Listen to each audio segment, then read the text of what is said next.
A trick that I learned from the movie The House Bunny. I know a lot of people aren't good at remembering names. If you say your name's Jake, I would say, Jake. Joanne. You are really good at remembering names. I always think that people are either good at remembering names or they're good at directions. You can't be good at both. Everyone does awkward things. I know some people go into the bathroom and roar like a lion in the mirror or something like that. What if you had to walk over to a group of people and give them $100,000? Cool, thanks. You don't have to tell people 100% of everything you are. And if the conversation is running dry, what's some advice to exit without being rude? So you're worth more than you put value on. Welcome back to season 2 of the Lucky Boy Agency podcast. Yes, let's do it. So today we're talking about all things networking. Mm-hmm. And even before we started Lucky Boy Agency, a big part of my career strategy has always been networking. And I'm such a big believer in networking and the power it can have on your career. For the longest time, I've been attending networking events, at least for the last 5 years. I would say at least every single month I've attended some kind of networking event. So I feel like I may have some insights to offer on anyone who's kind of starting out. Yeah, it's been so beneficial for our business and building your authority and network in the industry. Thank you. So let's get into it. Yeah, let's get into it. So let's start out with how can networking be beneficial? Networking can be beneficial in a lot of ways. I think anytime that you go to any event and put yourself out there and talk to someone, you're going to get something positive out of it, whether or not it's just working on your conversation skills, on talking to people that you don't know. I think even that in itself, you're going to see benefits from that. But networking has the power to help you grow your career and also grow your business in a way that feels really, really organic and in a way that's very economical, in that you're not going to have to rely on marketing and paid advertising as you're growing your business, or rely on reaching out to people cold if you're trying to work your way up in your career. Networking is great because you've already built those connections. Let's dive a little bit into those positive outcomes. What do you think some of those positive outcomes from networking are? I think there are so many benefits to networking. I think for us, networking has, especially in the beginning of building our business, if you are constantly networking, that just essentially means that you know a lot of people, and people want to work with people they know and people they like. So if you're starting out in your business, maybe you're a freelancer or maybe you own a business and you're starting out, the pool of people that you know is so much greater because you've been going out there and meeting people, and therefore all of these people are likely going to want to reach out and work with you. How do you identify events that are going to align with your goals? I think the first thing that you should do when you are trying to step into the world of networking is first understand who are the people that you want to have in your network. Maybe if you're getting into a new industry, perhaps your goal should be really focusing on that industry and making connections with people so that you're able to receive mentorship and learn from them. So it depends on what stage you are in your career as to what your goal for networking should be. But definitely trying to find events that are specific to your industry is a really good start. Yeah, nice. Absolutely. And what do you think makes a event valuable versus maybe a waste of your time? I definitely think that no event that you go to will be a waste of time, because you're likely, as I said, going to reap some positive benefits from it, whether that just be sharpening your communication skills and building confidence, knowing that you can actually go out and talk to strangers and that everything is okay. However, there's definitely events that I have seen more benefit from, and those events are either specific to the industry that I'm in, or going to an event that networking is the byproduct of. So going to an event that you're actually interested in, maybe it's a panel event and there's someone on the panel that you think is really fantastic and you want to hear from them. Or maybe it's even something a little bit more entertainment based, like a wine tasting event. Maybe you're really interested in learning a bit more about wine and wine pairing, and going to an event that you're just a little bit more interested in, where networking is the byproduct, perhaps not the entire intention of the event.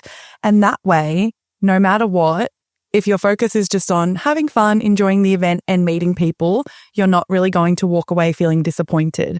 Whereas if you force yourself to go to an event that's just a networking event and you don't really feel like you got any value out of it, perhaps you might walk away feeling a little bit deflated and go, oh, well, I'm not doing that again because that was such a big waste of time and it was 3 hours out of my day. I didn't meet anyone that I felt really aligned with me, and you can just end up feeling quite disappointed and not want to do it again. Which can lead to burnout, which is my next question. How do you avoid burnout from going to too many events? Yeah, I definitely think that it's about finding the right events. So looking for events that you just kind of find a little bit more interesting, and there might be like-minded people there where networking is just the byproduct, not the entire purpose of the event. What should you do before attending a networking event? I think treating it like a first date and spending time really making sure you feel good.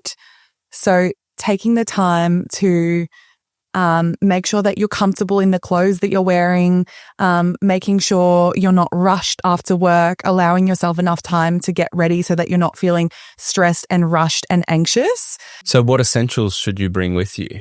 Some people really don't like the idea of a business card. However, I think business cards are really great because it's an easy way that you can pass on your details without having to kind of fluff around and get people to connect with you on LinkedIn. I find a lot of people do that these days, but I personally prefer when someone gives me their business card. That way I have their details and they have my details. So that's kind of how I like to approach the events, is having a little business card with me, because it also allows me to introduce my business. It has a little, it has our logo on there, and it's also like a nice little conversation starter. What about an elevator pitch? Should you prepare one of those?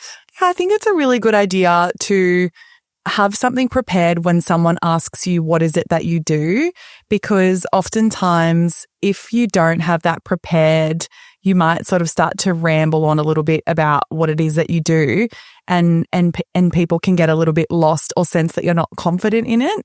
I remember before we started Lucky Boy Agency, we hadn't even launched the business yet, and I met someone at a networking event and she asked me what it is that I did, and I said, oh, well, starting a marketing agency, and I think we'll do a lot of video. And she said to me, no, you have a marketing agency. You should be a lot more confident in it, because that instills confidence in your potential clients. So I've always remembered that just to have that very strong elevator pitch. And oftentimes having a response to the natural follow-up question is good as well, because the natural follow-up question to when I tell people that we own a marketing agency is, what type of clients do you work with? That's always the follow-up question. So having a response to that is good as well. Yeah. And you speak about being confident. We've touched on being comfortable. How do you gain that confidence?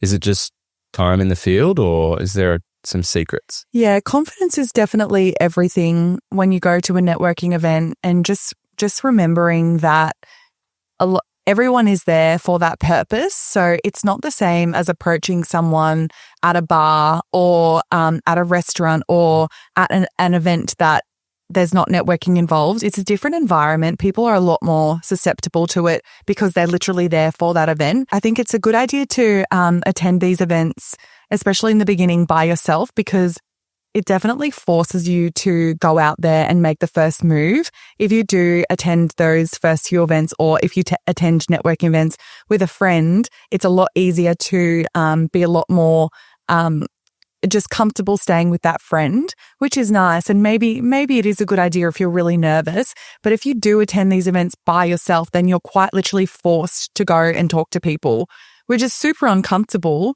Even with as much practice as I've had, it can be very uncomfortable approaching a complete stranger and striking up a conversation.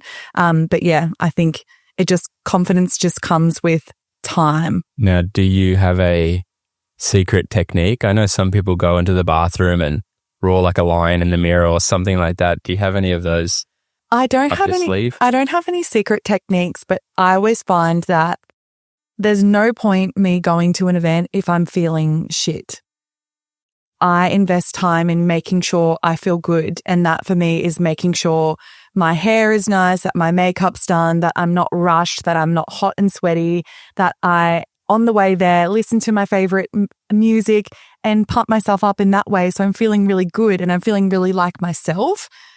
In my opinion, if I'm rushed or if I'm stressed or if I'm got something happening at work or in my personal life and I'm not able to be there and present, then there's no point in even being there because people aren't going to perceive you in the way that you want them to.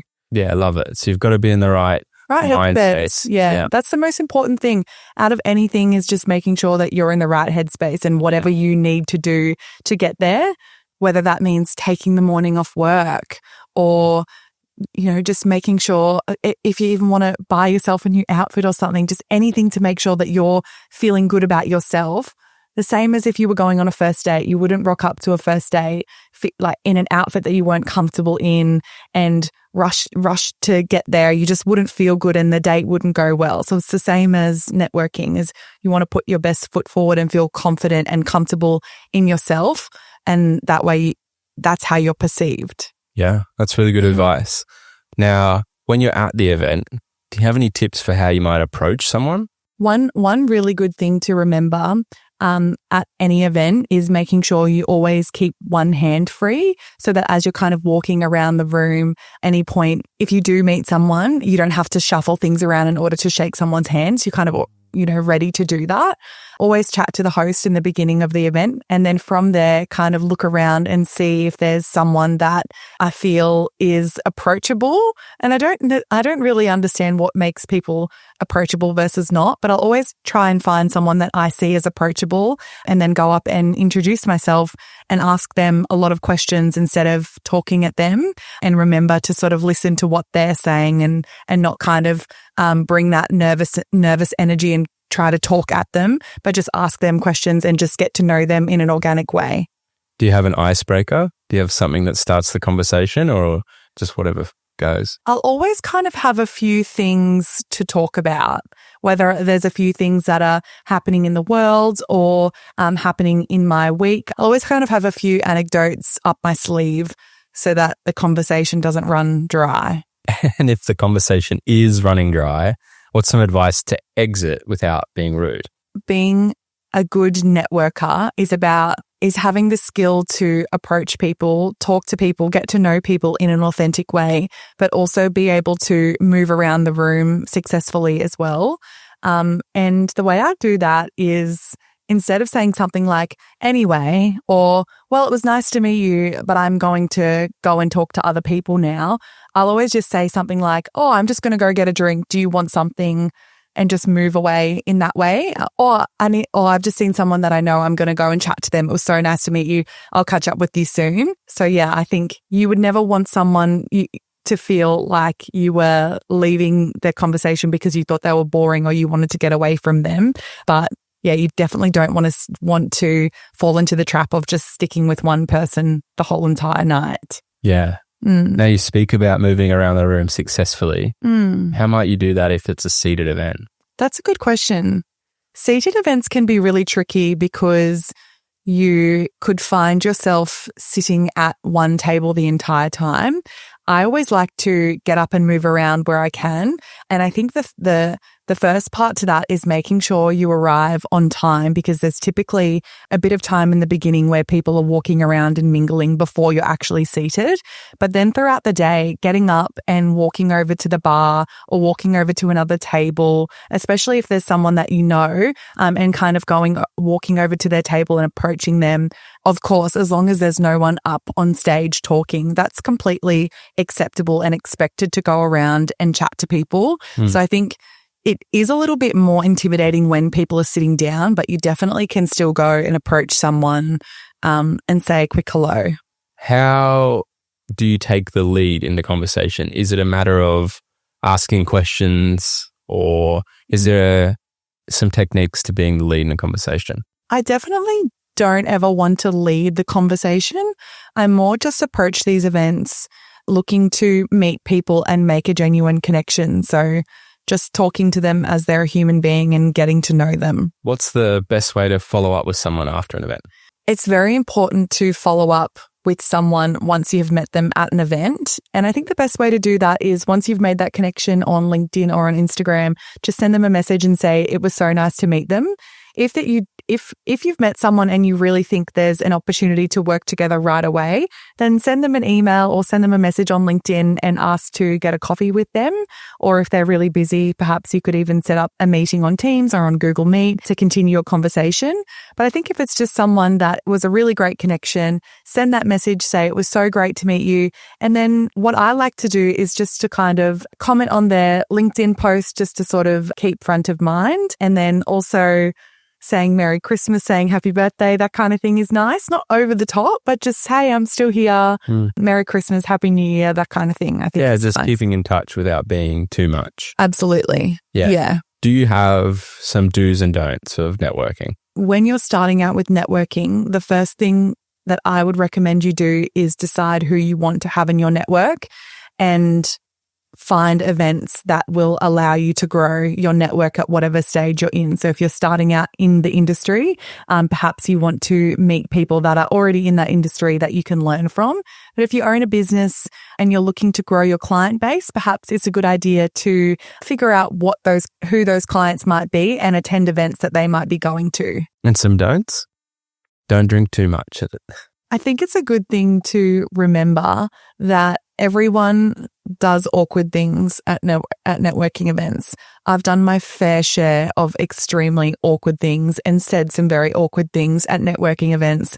And I think you just have to remember that everyone does it. Like, no one's perfect. No one's going to walk into every situation and say the best thing or say the funniest thing. Like, we're all just human and we're all just trying our best. And it's okay if you say something a little bit weird or you make a joke and it doesn't quite land. That's okay. Don't get discouraged. When you're starting out and you want to grow your network, don't go to every single networking event that you can find on Eventbrite.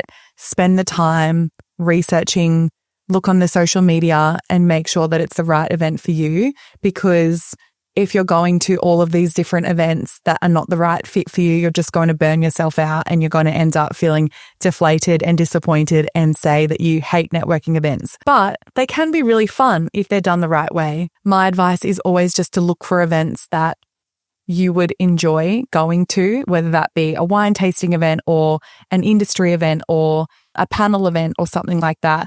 Go to learn, go to enjoy the event and let networking be a byproduct of that, not the sole purpose. And then you'll walk away feeling like, hey, I had a really fun time and I also met 3 people. Great. And I also think to not get too caught up with the quantity of people. If you met one person at that event that you had a really great connection with, then that's fantastic. Awesome. Another piece of advice when it comes to networking is, again, finding events that you're going to enjoy, because in a lot of ways it is a long game. It's not necessarily something that you go to one event and then you have 5 new clients. It is kind of a long game, and oftentimes you'll meet someone and not even do work with them until 2 years later when maybe they need a marketing agency and they think of you. So if you're going to events and you're absolutely hating it, again, you're just going to burn yourself out and you're likely not going to get a good result from it. But if you're going to events quite regularly that you enjoy, it's just a really healthy way to build your network and build your database and grow your career if you're enjoying it. What's another piece of advice?